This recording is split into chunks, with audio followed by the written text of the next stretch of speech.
Cloud Code, hoje chegou o dia da gente falar finalmente sobre esse agente de desenvolvimento de software criado pela Anthropic, que funciona de forma CLI, né, como Command Line Interface, e que está mudando o jogo completamente da forma como eu trabalho no meu dia a dia. Eu tenho que dizer para vocês que o Cloud Code ele já faz parte de agentes que eu utilizo para desenvolver software. E, inclusive, softwares muito grandes que eu tenho testado, que eu tenho desenvolvido e que ele realmente está dando um show e muitas vezes coloca no chinelo algumas ideias que eu amo tanto também por aí, tá? Mas tem um ponto importante aí também, pessoal. Eu quero mostrar aqui também para vocês como eu estou trabalhando em conjunto com Cloud Code, por exemplo, com Cursor, com Windsurf, com VS Code, com GitHub Copilot e tudo mais. Uma das coisas mais importantes é você conseguir entender como trabalhar com a ferramenta certa, no momento certo, para que você consiga tirar o melhor de tudo. Fechou? Então, nesse vídeo, você vai aprender coisa pra caramba do Cloud Code. Vou te passar algumas manhas bem interessantes que, às vezes, você ainda nem tinha ouvido falar e que pode mudar o jogo no seu dia a dia. E além disso, pode fazer você economizar muito dinheiro, porque eu já vi gente gastando uma fortuna esses dias aí, para falar a verdade, $500, porque esqueceu de fazer um pequeno detalhe aí nessas ferramentas. Fechou? Agora, galera, o lance é o seguinte. Antes de eu ir direto ao assunto desse vídeo, eu queria falar aqui para vocês que nós, aqui da Full Cycle, nós temos um MBA em Engenharia de Software com o IA, tá? A nossa ideia é que você consiga assumir esse novo perfil de desenvolvedor que está surgindo nessa era da IA.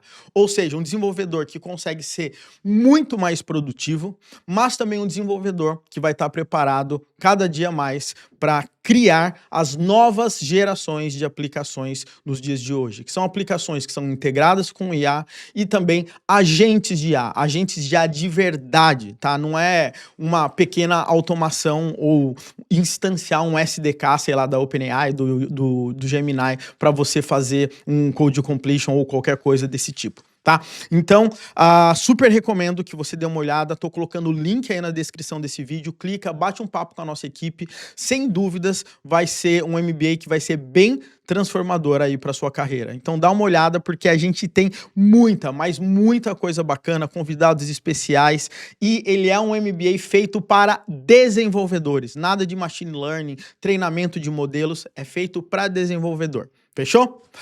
Agora, galera, para a gente ir direto ao assunto, né, e falar, né, sobre o Cloud Code, eu quero navegar aqui com vocês na página, né, no site do Cloud Code. Aqui, basicamente, ele vai te mostrar que ele é um Command Line Interface, um colaborador para você conseguir programar, tá? O meu maior preconceito era que eu sempre quis, na realidade, programar utilizando um agente, mas não um agente que ficasse só no meu terminal, onde eu não poderia programar em conjunto. Ou seja, eu estava atrás de uma IDE, que é o que eu utilizo muito, o Cursor, o Windsurf, o VS Code, etc, tá? Então a proposta do Cloud Code é outra.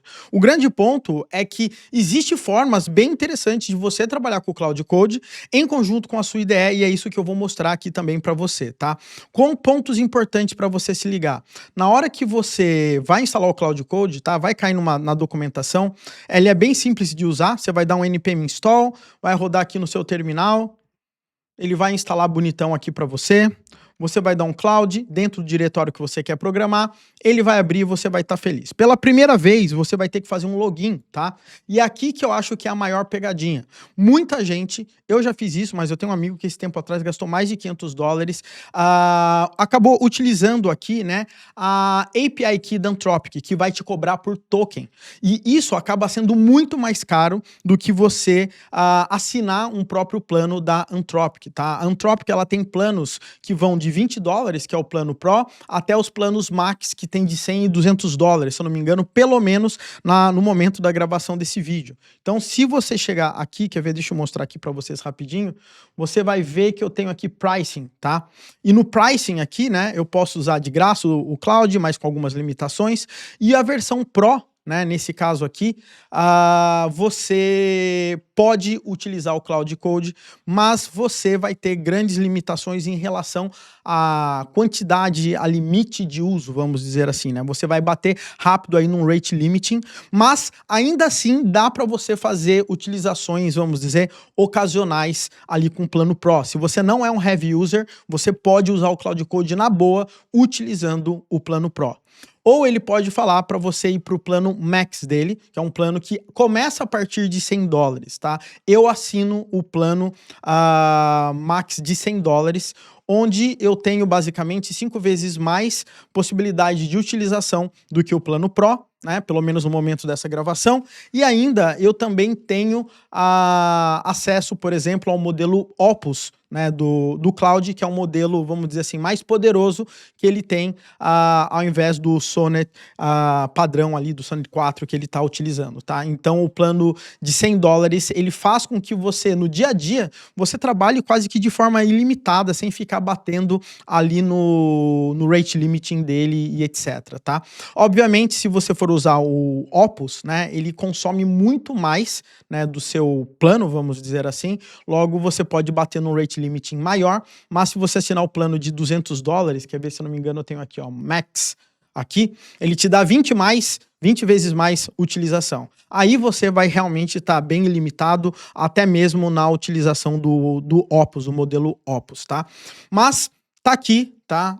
Funciona bem dessa forma. Eu recomendo que você teste, né, se você for utilizando o plano Pro e depois eventualmente faça o upgrade ou não. A gente tem o Google Gemini CLI que lançou recentemente e que dá ali uma utilização muito grande na faixa também aí para todo mundo. Então a gente tem que pensar 2 vezes, mas esse vídeo aqui é sobre o Cloud, beleza? Eu pago hoje o plano de $100, então na hora que você for utilizar, recomendo que você utilize aqui Cloud Account with Subscription. Você vai fazer o login, ele vai te mandar pro login, você vai cair logado aqui para você, tá? Então, primeira parte, missão cumprida nesse quesito para te proteger em relação a você gastar muito dinheiro ali utilizando o API Key, tá?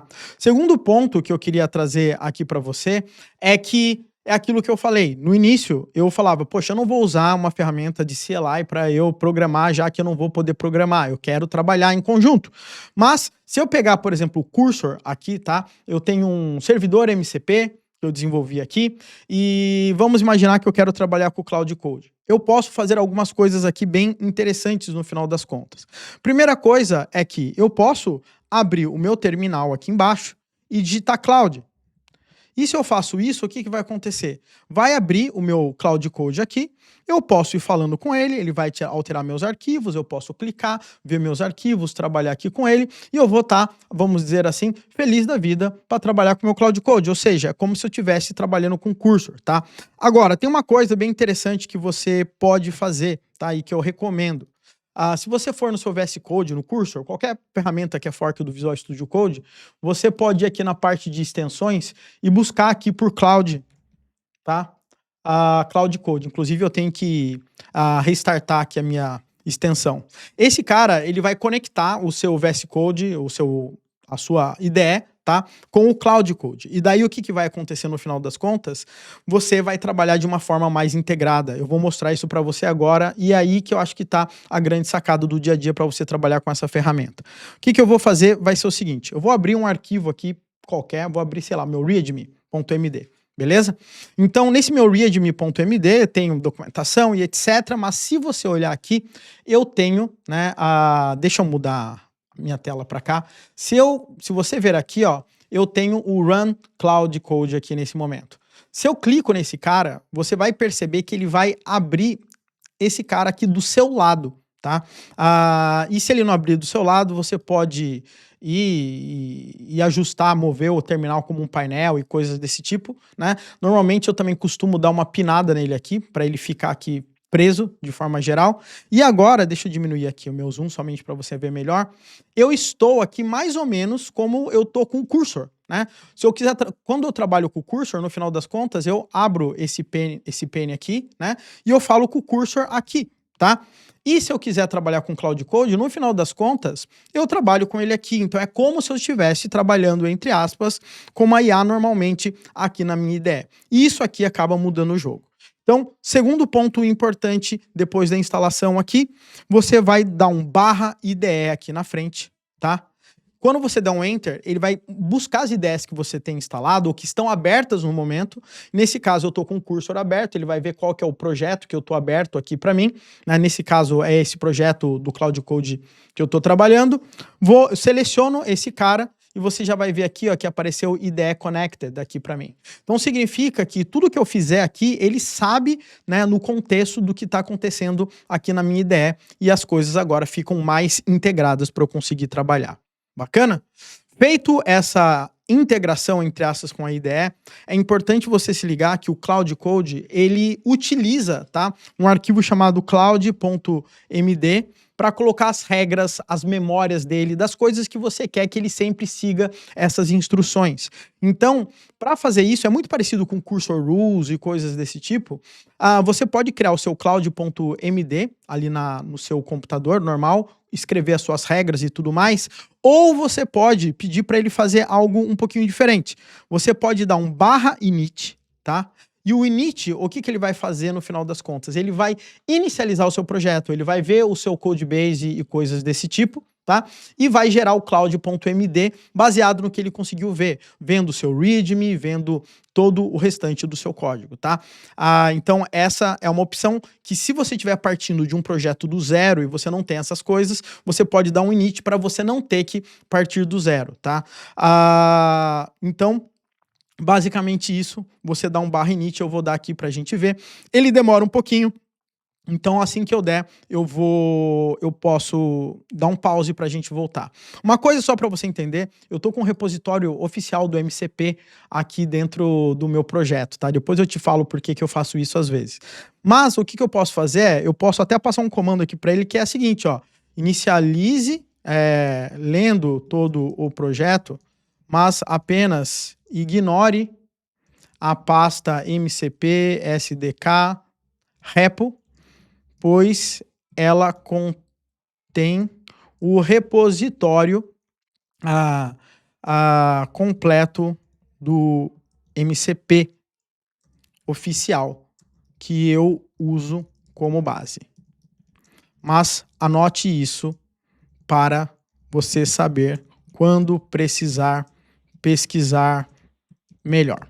Só estou dando um exemplo aqui para ele colocar, vou dar um Enter e agora ele vai começar a fazer a análise aqui do meu projeto. Assim que ele fizer e terminar essa análise, eu volto aqui pra gente. Lembrando, tá, que uma das coisas que o Cloud Code ele sempre vai fazer, ele vai querer, no final das contas, criar né, um plano de ação dele do que ele vai ter que fazer, ou seja, ele tem uma to-do list, uma task, e ele vai matando essas tasks até ele terminar todo o processo. E isso é um grande diferencial dele, apesar que Cursor Windsurf já tem esse recurso aí também. E aqui, galera, se você ver, né, eu deixei ele rodando um pouquinho, olha só que interessante, ele foi capaz de abrir o arquivo no meu cursor, fazendo um diff aqui, mostrando o que ele está querendo escrever aqui para mim. Então eu consigo revisar esse arquivo, que é o que ele vai trazer no Cloud MD. Né? Mas se você perceber, ele não tem permissão de gravar arquivos. Então aqui ele vai me perguntar sempre, tá? Você quer fazer com que ele possa editar esse cloud.md? Eu posso dar sim. Eu posso dar sim e nunca mais pergunte, ou seja, ele vai sempre poder editar, ou não, eu quero que ele faça diferente e depois você pode passar outra instrução, tá? Você vai perceber que quando eu der um sim e não pergunte, isso novamente nessa sessão, ele vai gerar uma pastinha chamada .cloud, mas a gente já vai ver ela com calma, tá? Então eu vou dar um yes e não pergunte mais aqui para mim.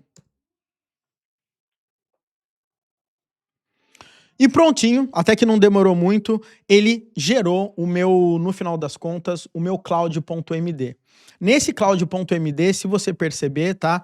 Ele tá dando um guia, ele tá falando assim, olha, isso aqui é um guia, deixa eu até fechar aqui, fica melhor pra gente ver, né? De comandos e coisas que ele verificou pra gente conseguir rodar, né? Então é basicamente isso, ó, como roda o teste, como que faz os exemplos, a arquitetura, ele tá falando que é um Model Context Protocol, passa os conceitos principais, ou seja, eu tenho um sistema de gerenciamento de sessão, eu tenho um meio de transporte, eu tenho uma área de tools, eu tenho uma parte de Event Store, né? os arquivos principais, a estrutura de diretório, dicas, notas de desenvolvimento. Esse projeto usa TypeScript, o servidor na porta 3000, o health check é assim, o endpoint do MCP é assado. Esse repositório contém o SDK oficial do MCP para referência, e os testes já tá trabalhando com Jest. Cada cliente usa uma sessão, a sessão etc. Então perceba que ele analisou o código e trouxe meio que um guia, né, que ele mesmo pode utilizar daqui para frente para ele seguir. Obviamente que eu posso implementar e melhorar cada vez mais esse guia para ele ter mais contexto na hora que ele for trabalhar, tá? E aqui vai a minha outra dica aqui nesse caso. Por quê? Uma vez que eu faça isso, imagina que durante o meu processo de desenvolvimento, eu quero que ele adicione algumas coisas para ele nunca mais esquecer, tá? E o que isso significa? Eu quero adicionar coisas na memória dele, que no final das contas vai mudar o meu cloud.md, tá? E o que isso significa? Vamos imaginar que eu nunca quero que ele utilize emojis, tá? Então, o que eu posso fazer? Eu posso aqui colocar em memory, se você olhar, tá? E se eu der um memory, dar um enter, ele vai fazer eu editar o meu cloud.md. Tá? Então, eu vou dar um memory aqui para a gente ver. Ele vai falar, ó, você quer usar, né, o project memory. O que é um project memory, galera? É o CloudMD do meu projeto, tá? E eu tenho o user memory, que eu posso ter um CloudMD na minha pasta de usuário, que ele vai sempre utilizar para todos os projetos, tá? Então, ele pode ler. Então, eu quero ver a minha memória do meu project memory, desse cara aqui. E aqui, se você ver, ó, ele vai abrir aqui para mim essa anotação que ele abriu, não abriu dentro do meu cursor, inclusive aqui para mim, tá? Então, é dessa forma. Mas aqui ele vai abrir a memória. Agora, se eu quiser adicionar algo na memória, o que acontece? Eu posso dar um sustenido aqui na frente, e aqui eu vou colocar o seguinte, ó, por exemplo, nunca use emojis. Como escreve emojis? Emojis. No projeto, nem para logs, outputs e etc. E vou dar um enter aqui para mim. Você quer gravar isso aonde? No meu project memory. Vou dar um enter. E agora você vai perceber que ele falou que anotou, né? Então ele tá aqui, ó, saving project memory aqui para mim. Então ele vai guardar isso na memória. E ele falou assim, olha, project memory updated, né? E tá aqui. Então, em tese, se eu chegar aqui embaixo, essa informação ela deve né? Ela tem que constar em algum lugar em relação à parte de emojis ou alguma coisa desse tipo. Deixa eu até olhar aqui. Deixa eu jogar esse cara para cá, né? Deixa eu colocar aqui emojis. Aqui, ó.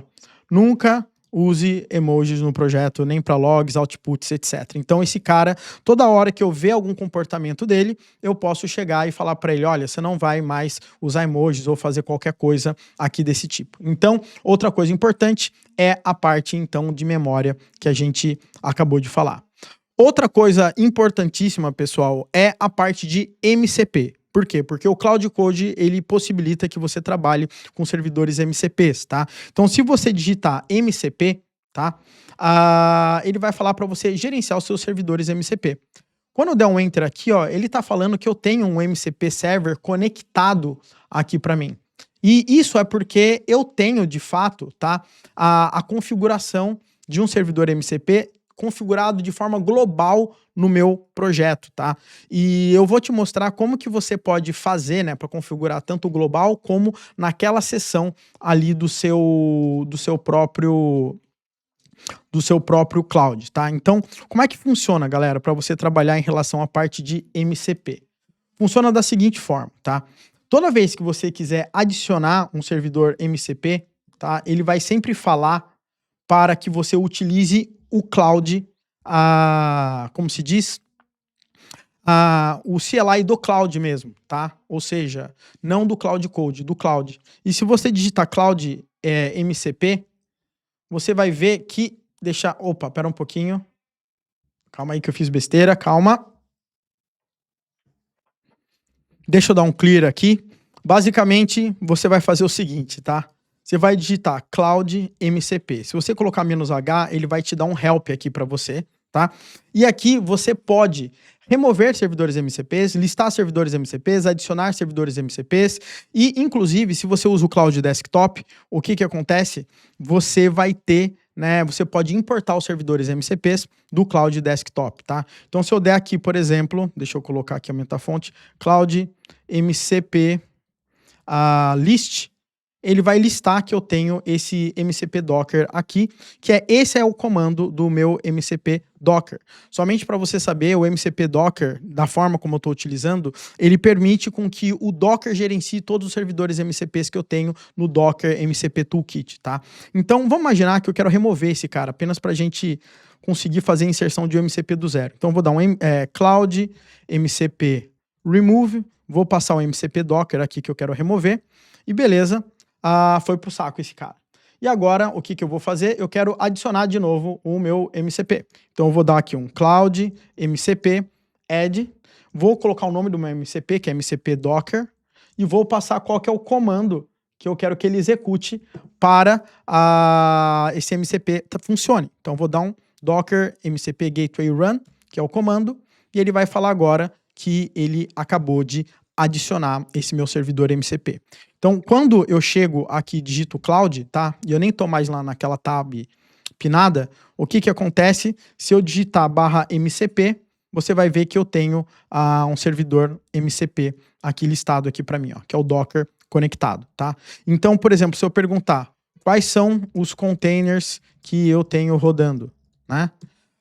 Nesse caso, em tese, ele vai acessar o meu MCP do Docker, onde ele tem acesso aos meus containers, né?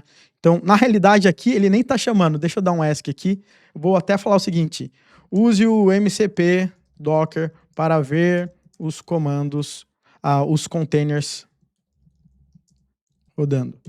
Tá? Aqui ele não estava querendo usar, na realidade, o MCP do Docker, e aqui ele está falando, olha, você quer usar o MCP, né? Ele está falando que vai usar essa tool. E eu vou falar que sim, ele sempre pode usar quando ele quiser. Então eu vou dar um Enter aqui, e agora ele chamou a minha tool.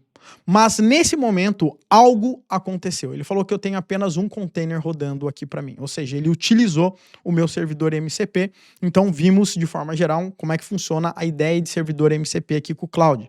Mas a grande sacada que você vai perceber é que ele criou um arquivo chamado .cloud. E nesse .cloud, o que acontece? Ele tem um arquivo, nesse caso, chamado settings.local.json. E eu quero explicar bem isso aqui para você, para ficar bem claro como é que isso funciona. Quando eu acesso o meu... Deixa eu fechar esse cara. Quando ele gera um arquivo chamado settings.local.json, isso significa que é um arquivo de configuração que o Cloud vai utilizar, tá, de forma local no seu projeto para, entre aspas, o seu usuário. O que isso significa? Significa que você não vai comitar esse arquivo no projeto, porque vai afetar outros desenvolvedores que estão no mesmo projeto. Agora, se você utilizar para salvar no projeto sem ser local, vai ficar só settings.json, esse arquivo você comita. Por quê? Porque aí outros desenvolvedores, né, vão ter acesso a esse arquivo e vão ter o mesmo comportamento do Cloud. Então, o .local é o que roda para você que você não comita, o .settings.json sem ter o .local é que vai ficar no escopo de projeto, onde todo mundo vai ter o acesso e esse compartilhamento. Tá? E aqui nesse caso, na parte de permissions, ele falou, olha, eu sempre vou poder executar o MCP Docker aqui para mim. Beleza? Mas você vai perceber que essa lista ela vai crescendo aí ao longo do tempo. Fechou? Então, isso aqui é importante para você saber e entender a diferença de configurações locais, configurações do projeto e configurações globais que vai pegar basicamente do meu usuário ali da minha máquina. Maravilha?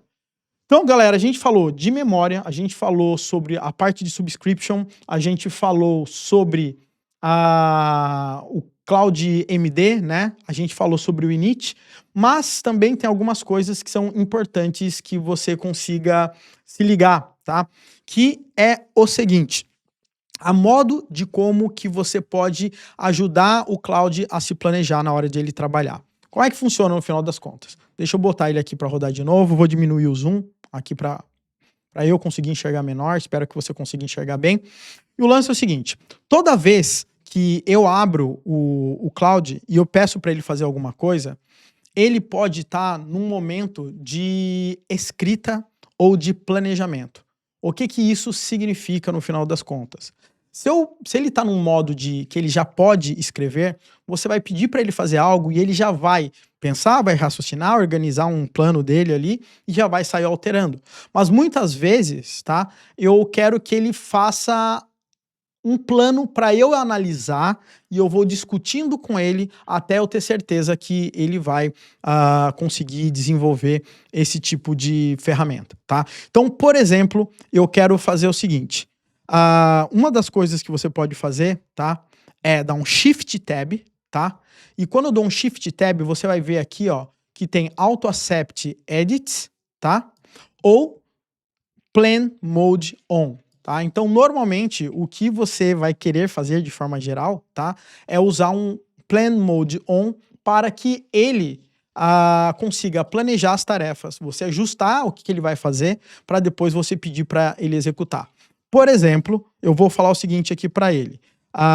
Preciso criar uma listagem de usuários fake nesse servidor MCP. Ou seja, quando o LLM pedir uma listagem de usuários, você teremos que trazer alguns usuários de exemplo, com nome e e-mail, tá? E vou dar um Enter agora aqui para mim. Quando eu pedir isso para ele, perceba que num prompt muito ruim, tá? Um prompt muito ruim mesmo, ele vai começar a analisar e ver como que ele poderia criar isso. Então eu vou aguardar um pouquinho para a gente não gastar muito tempo aqui. Bom, agora o que que aconteceu? Ele gerou o plano que ele quer fazer na realidade, né? Então ele fala o seguinte, olha só, aqui está meu plano de eu conseguir melhorar a listagem de usuários com usuários fakes. Então, o MC Server já tem um REST Working List User Tools.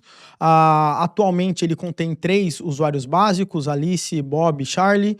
E eu tenho um ID, nome e e-mail. Proposta para melhorar, né? Porque eu já tinha isso mais ou menos, né? Eu quero expandir o banco de dados de mais usuários de uma forma mais realista, com 15 a 20 nomes, etc. Manter a funcionalidade, exemplos de como adicionar o usuário e etc. Tá? Então, você quer aceitar esse meu plano? E aqui eu posso falar o seguinte, não, tá? Eu vou colocar aqui, não. Assim, já que já temos essa configuração, né? Na realidade, galera, eu vou ditar aqui que vai ficar melhor. Como é que funciona?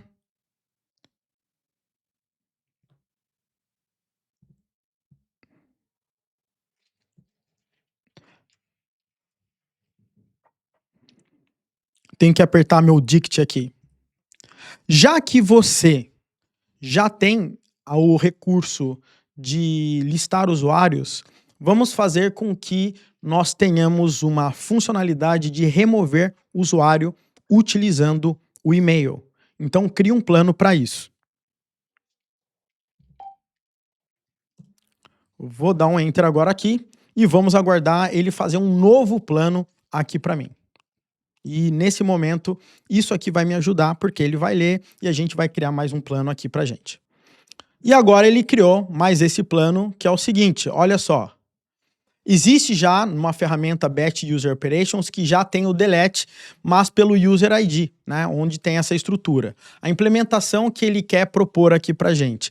Criar uma nova tool chamada Remove User por e-mail, o arquivo vai esse cara aqui, vai ter essas funcionalidades, vai ter esse parâmetro obrigatório, o retorno vai ser esse, ele vai querer registrar essa ferramenta e aqui tem a lógica de como que vai funcionar essa implementação, benefícios, estrutura de arquivos e etc. Então, se você perceber, galera, esse flow aqui com o Cloud Code é muito bom, porque eu consigo ir discutindo com ele, tá? E ele vai cada vez mais refinando esse plano conforme eu vou pedindo.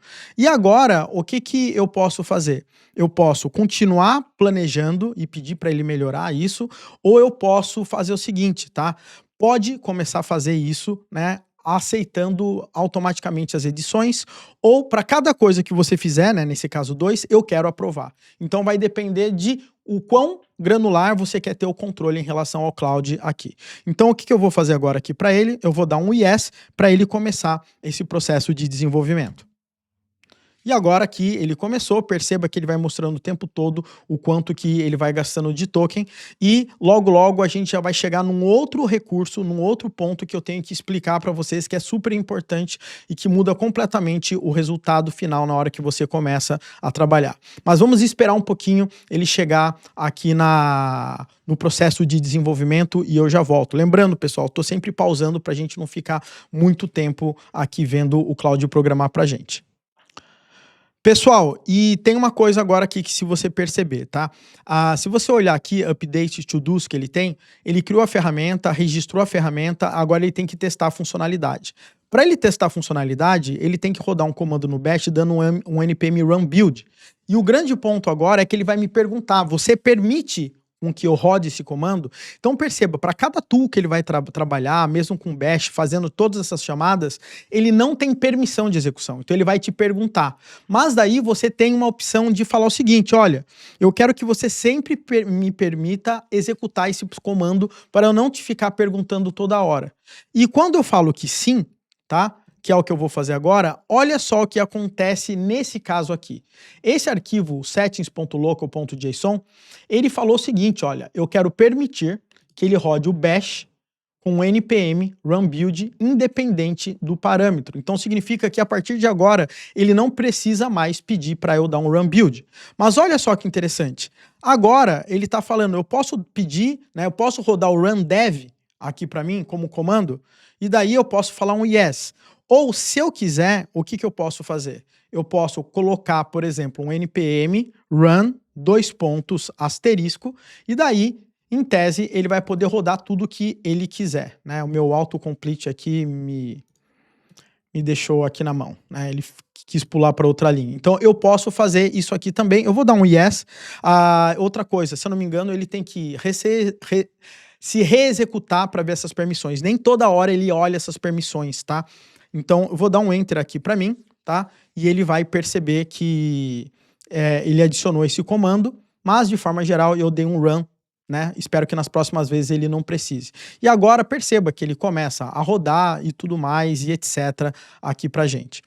Já que a gente está falando de permissões e comandos que ele vai ficar pedindo aqui pra gente, o que acontece, né? Novamente ele está pedindo, olha, posso dar um npm start aqui? Eu vou dar que sim.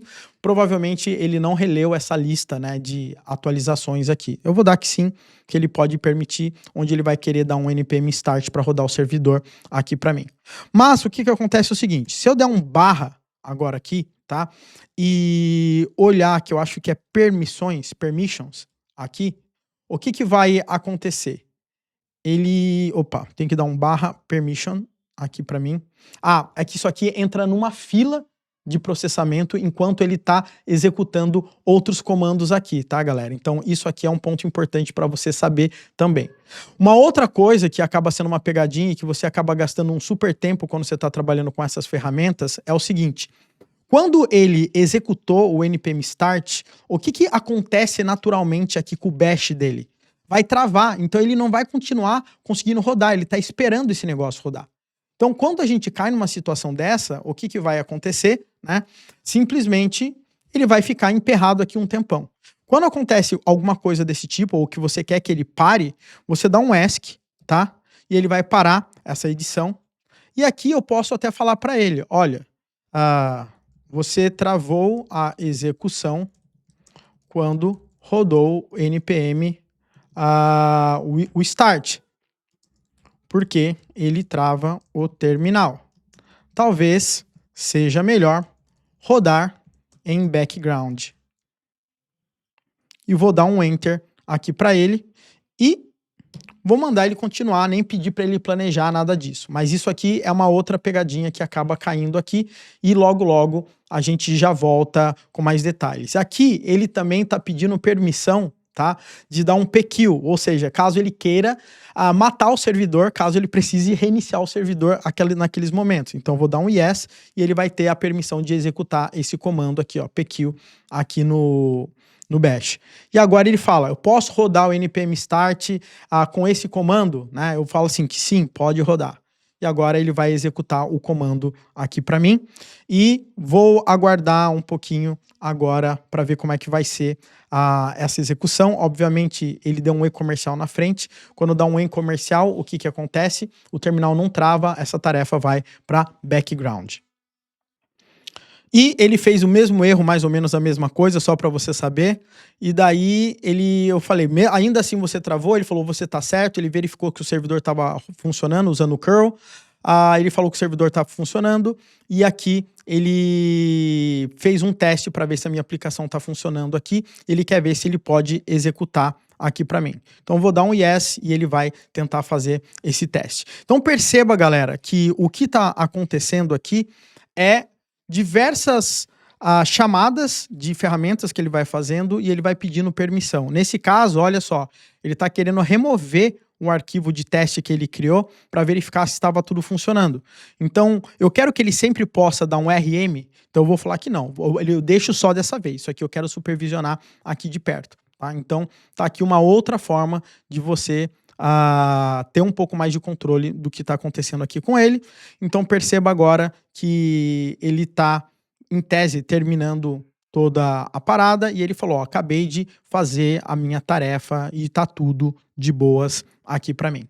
Então, galera, tá aqui, ele fez, programou, consegui ver passo a passo o que ele acabou de fazer e tudo mais. Mas o que mais eu tenho que ficar ligado na hora que eu estou trabalhando aqui com o Cloud Code ainda, mesmo a gente já tendo, sei lá, adicionado mais uma ferramenta do MCP aqui pra gente.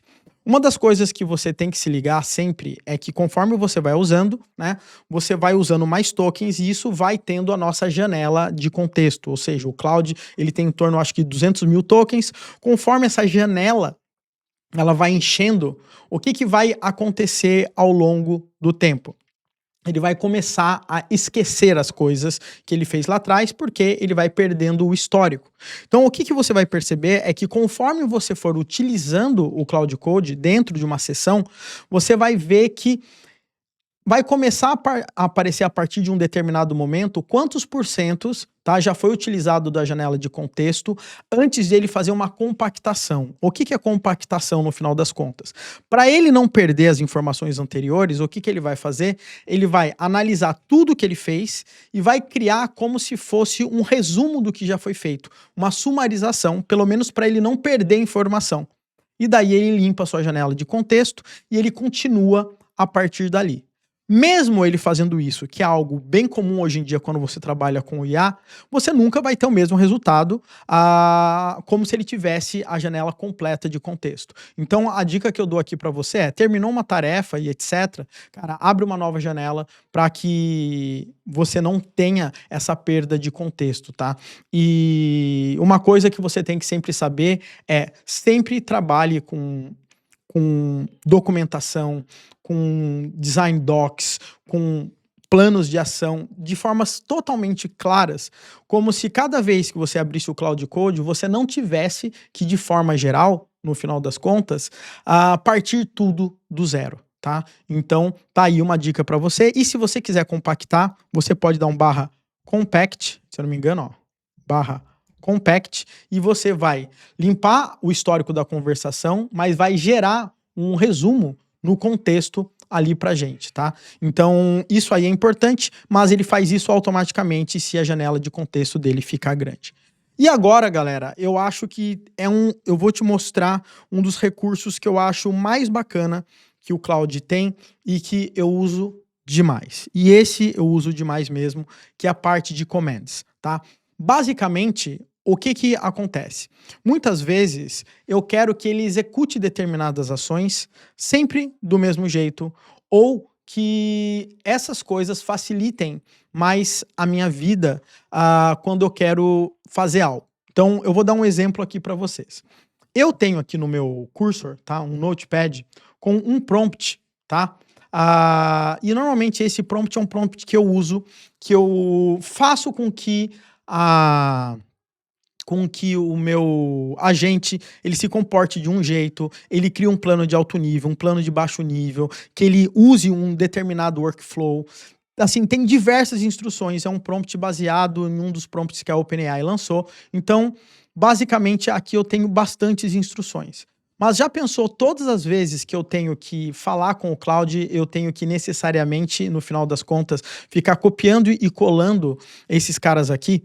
Então, o que o Claude Code ele permite pra gente? Ele permite que você crie, tá, uma pasta aqui dentro chamado de commands, tá? E dentro dessa pasta você pode criar um arquivo, tá? MD, eu vou chamar ele, por exemplo, execprompt.md. Eu vou copiar, tá? Essa anotação que eu tinha usado aqui dentro desse execprompt e eu quero que você entenda o que eu escrevi aqui somente para ficar mais claro o que aqui fala, tá? Aqui é o seguinte, ó, execução de tarefa. Siga as instruções do prompt passado entre instruções para executar as tarefas informadas como argumentos. Tarefas a serem executadas e eu coloco argumentos aqui na frente. Instruções para execução da tarefa e aqui eu coloco as instruções. O que isso aqui significa? Tá? Para que eu criei esse arquivo aqui? Tá?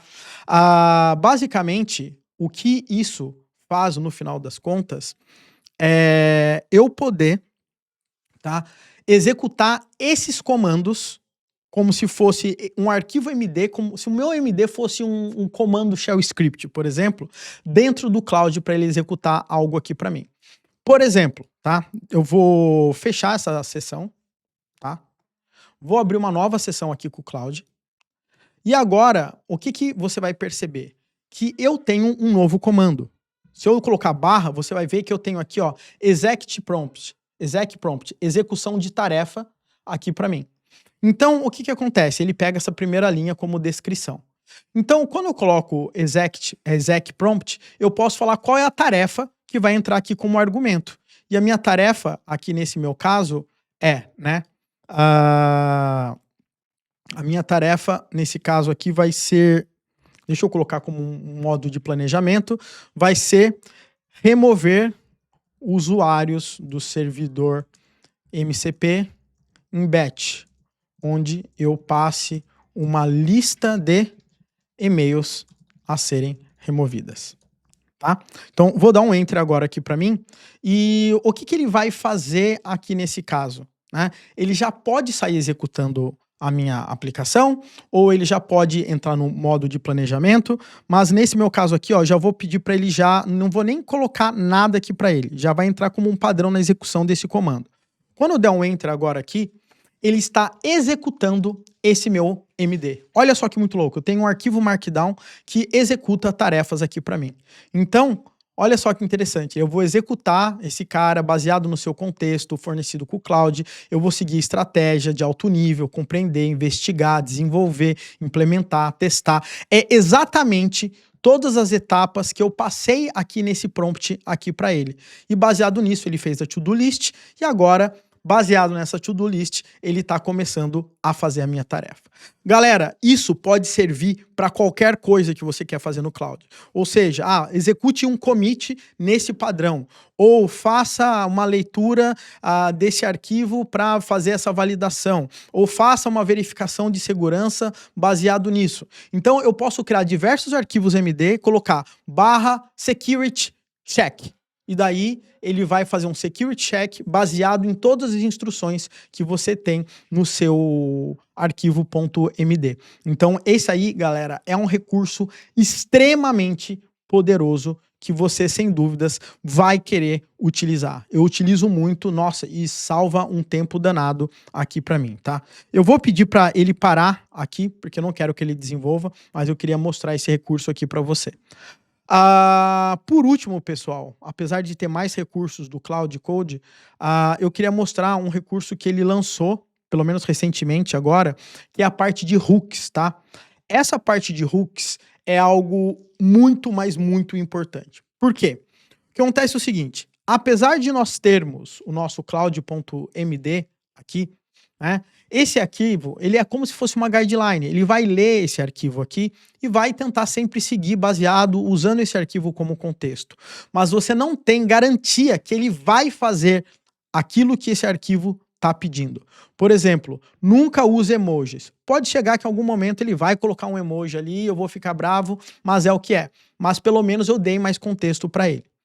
Os hooks, eles já funcionam de formas diferentes, tá? Por quê? Porque o hook, ele executa realmente um comando que você escolhe em determinados eventos, tá? Então, como é que isso funciona? Deixa eu abrir até aqui o site, onde tem a página de referência dos hooks aqui que ele acaba falando aqui pra gente, tá? Os hooks, ele pode funcionar, né, de forma global, né, o user settings, project settings ou local settings que a gente não comita. E a estrutura é um JSON, mas você pode fazer isso pelo terminal do cloud, tá? Então, basicamente, o que ele faz é o seguinte, você pode escolher qual o evento que você quer, tá? E baseado em qual matcher, tá? O que que significa nesse caso aqui? Um matcher, basicamente, é quando ele vai falar o seguinte, olha, quando isso der um match, você vai executar isso aqui para mim, tá? E esses matchers, eles têm vários, ou seja, antes de utilizar uma tool, depois de utilizar uma tool, quando o agente, quando você manda um prompt para o agente, ou quando o agente termina completamente a tarefa, né? Então você tem diversos momentos onde os comandos que você pede, ali ele pode ser executado, tá? Então isso aí é um ponto, assim, muito mais, assim, importante pra caramba.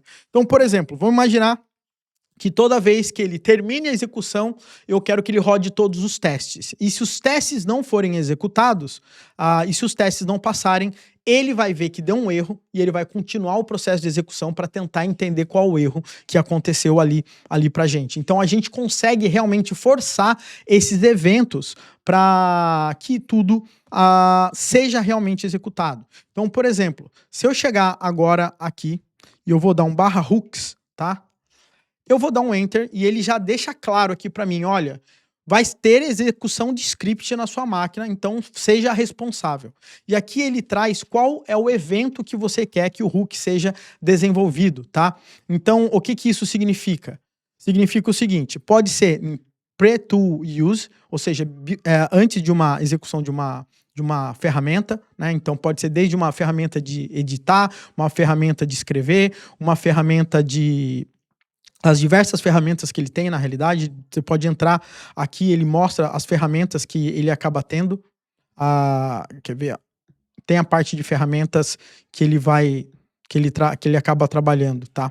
Mas é fácil de a gente ver, tem a parte de tools também aqui. Então vamos imaginar que toda vez que depois que ele parar a execução, né? Eu quero que ele, por exemplo, execute um comando. Ou quando um subagente pare, ou seja, o agente principal delega uma tarefa para um determinado subagente, ou seja, porque ele tem diversos caras trabalhando em conjunto para fazer isso funcionar. Então, quando um determinado subagente, ou seja, quando ele vai executar uma tarefa, terminar, eu quero que aquilo aconteça, tá? Então, eu posso, sei lá, por exemplo, pegar toda vez que executar uma chamada de uma tarefa, tá? Eu vou falar qual é o matcher que eu quero aqui nesse caso, né? Ou seja, o que eu quero que aconteça aqui para mim. Então, para eu adicionar um matcher, eu dou um enter e ele vai falar qual o tipo de matcher que você quer. Então, por exemplo, toda vez que ele escreve numa linha, toda vez que ele vai escrever, editar e fazer multi-edição, ou toda vez que ele executar qualquer coisa com web ponto asterisco, tá?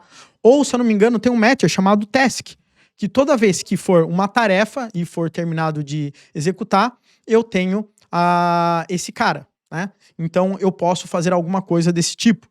Quando eu vou adicionar esse hook agora, onde o matcher meu é task, eu posso falar que ele vai dar um echo hello world aqui para mim. Então, o que que vai acontecer nesse momento agora?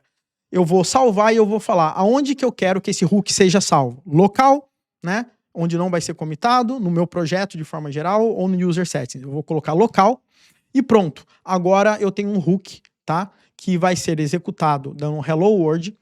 Depois que uma ferramenta é executada, né? Com um match de tarefa. Tá? Então é basicamente isso que vai acontecer. Então esses comandos agora são garantidos para mim. Tá? Não é que vai ser se a LLM quiser executar ou não. Né? Basicamente aconteceu isso, ela vai fazer essa execução do meu Hello World. Aonde isso fica gravado, essa instrução? Nos meus settings, você vai ver que eu tenho agora hooks, post to use, matcher é um task, eu tenho o meu hook, eu falo que o tipo é comando e eu tenho aqui o comando que eu quero que ele execute, que é um hello world. Então toda vez, depois de um post to, que ele executa uma tarefa, ele vai poder fazer esse tipo de coisa. Eu recomendo, obviamente, que você leia com calma a documentação, porque você pode escolher, olha, se retornar 0 é sucesso, então deu bom, se retornou 2, né? No final das contas é porque deu erro e você pode retornar qual é o erro e aí o Cloud ele vai tentar continuar. Ou você pode desenvolver um shell script onde ele vai pegar o input, ele vai pegar o output e você consegue fazer a utilização. Então é uma ferramenta muito poderosa porque basicamente você consegue fazer qualquer coisa dependendo do padrão, né, do que foi utilizado. E aqui são os matchers que eu acabei aqui falando aqui para vocês, que ele utiliza aí pra gente, tá? Então, galera, de forma geral, tá? Eu sei que ficou um vídeo bem grande, mas eu não podia deixar de fazer um vídeo pelo menos um pouco mais completo, tá? Para que você comece hoje a utilizar ou pelo menos testar o Cloud Code. Tentei trazer algumas coisas com uma profundidade um pouco maior, algumas coisas com uma profundidade um pouco menor. De qualquer forma, pessoal, se você quer aprender muito mais como ser mais produtivo desenvolvendo com o IA, né? Não usando apenas Cloud Code, mas diversas técnicas de prompt engineering, de context engineering e muita coisa bacana. E inclusive também, né? Criar agentes de IA de verdade, fazer integrações de IA com as aplicações que você já tem na sua empresa e etc., desenvolvendo mesmo, recomendo que você clique no link da descrição e conheça aí o nosso MBA em Engenharia de Software com IA aqui da Full Cycle, para que você consiga se especializar e estudar com a gente e, sem dúvidas, né, ter um perfil que realmente, de ponta a ponta, vai conseguir desenvolver e resolver problemas de grandes empresas. Fechou? Um grande abraço, espero que você tenha gostado do vídeo e até a próxima.